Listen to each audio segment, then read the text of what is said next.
audience.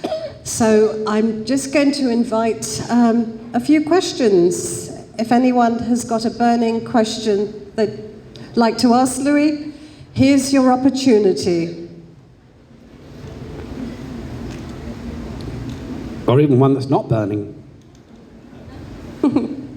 Oh, somebody in the front row? Oh, okay. My question is, like, when you are writing for children, how do you write for children, like, in brief? Sorry, how do I? Write for children. Oh, how do I write for children? I write very badly for children.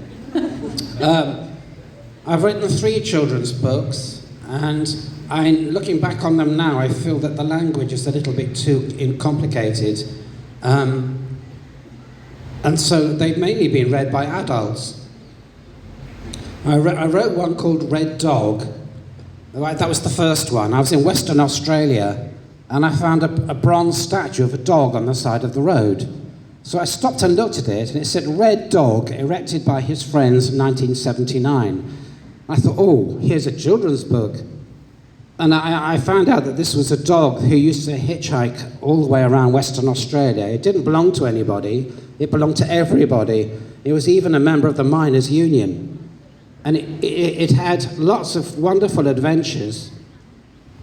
And I thought what would particularly appeal to children was that it used to do the most terrible, overwhelmingly horrible farts. You know how children love that. So I went back a few weeks later with a laptop and a friend, and we collected all the stories. And I think I wrote that book in a couple of weeks.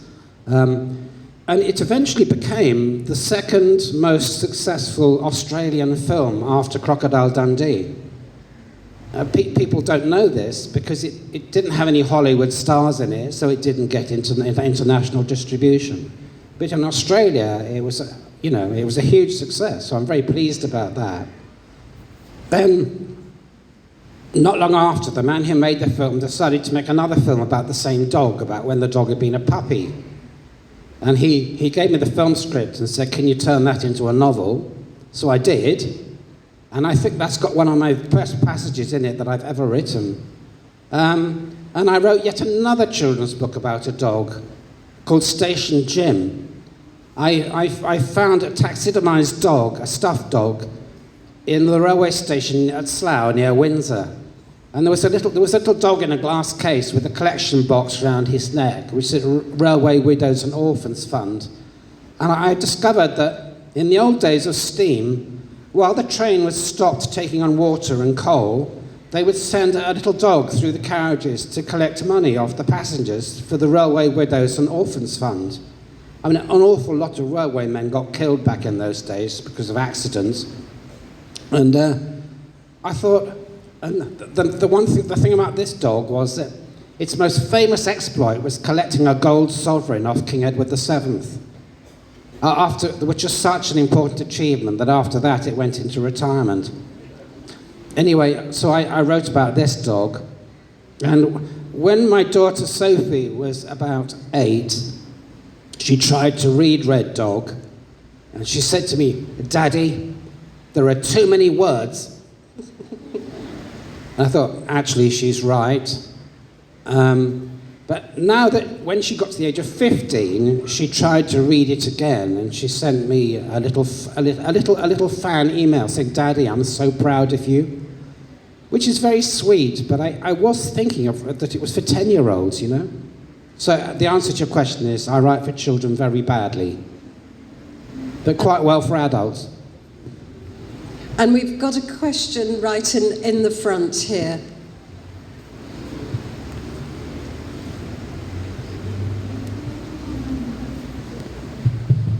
So you mean to say Red Dog didn't tour Western Australia looking for his dead master who turned up on a motorbike and died unknown to Red Dog? I mean, I love that film and the book, and I cried my eyes out. That's because you're older than 10. Yes, that bit of the story is true. The dog had one person it was very attached to called John Stasinelli. And he was killed in a motorcycle crash, and nobody really knows why. And the premise of the book is that Red Dog is traveling around trying to find John. So it is a bit of a weepy, yeah. Right, who's next? Have we just got one quick question? Somebody at the There's back. somebody at the back there, yeah.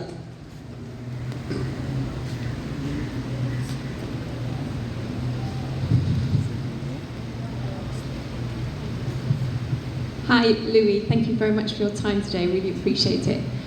Your books have come from very, very diverse kind of sections of the world almost, and I'm just interested to know if there's inside you a burning subject that you've not yet written about that's kind of about to burst forth. Sadly, no. When I first started writing in the 1990s, about 1990, I finally had the really crucially important motorcycle crash. I crashed my motorcycle and broke my right leg very badly. And for 6 months, I couldn't go out. And my Irish girlfriend left me because she didn't want to look after me, and my landlady was having an emotional crisis, and I couldn't go out. So I found an old short story, and I turned it into my first 3 novels. But the first one was done in the 6 months when I couldn't go out. I can highly recommend Breaking Your Leg if you want to be a writer.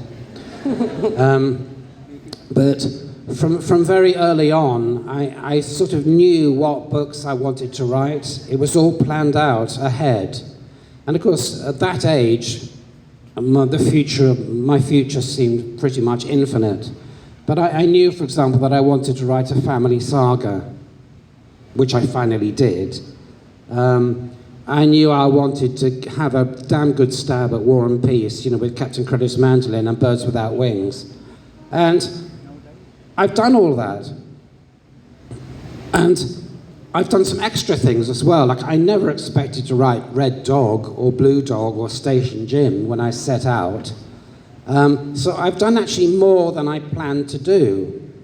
And now I'm a little bit confused as to what I should do next. I'm working on 3 projects at once, and I'm not really very fired up by any of them. I'm one of these writers who can only write when they're full of enthusiasm and inspiration. I can't sit down and force myself to do it, because I just sit down and watch the news and, videos on YouTube about cats being silly. I'm totally addicted to cat videos. And the subject I approach has got to be more interesting than cat videos, and I haven't actually found that yet. I am writing my memoirs in the form of letters to people who've been important in my life. And I think that might be what I have to do, but it's called Letters Too Late, because a lot of the letters are to people who are dead.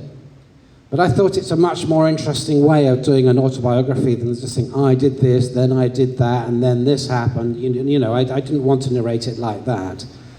And the way that I'm doing it in the form of letters, it's actually mainly about other people rather than about me. So, for example, I did 5 months in the British Army doing officer training at Sandhurst, and it didn't feel quite right to me. I didn't really want to order people around. I didn't want to take orders. I enjoyed learning how to use a machine gun and throw grenades and having mock battles with Gurkhas. That was all good fun, but it didn't feel quite right. And one day, a company sergeant major from the Irish Guards called Dennis Cleary, he took me to one side and he said, the reason we succeed with all these other cadets is because they want us to change them. You don't want us to change you, so we can't change you, so you'd better go and do something else. And I've been wanting to see him again for the rest of my life, to thank him, because he actually changed the course of my life with one simple bit of good advice, right? So I want to write a book of letters to people like him. That's probably the next thing that will fire me up. I've done about 60 pages, but I'm frightened that it's going to be 2,000 pages long. Sorry. On that note, I've just been getting the nod that we've just got to wrap up the session.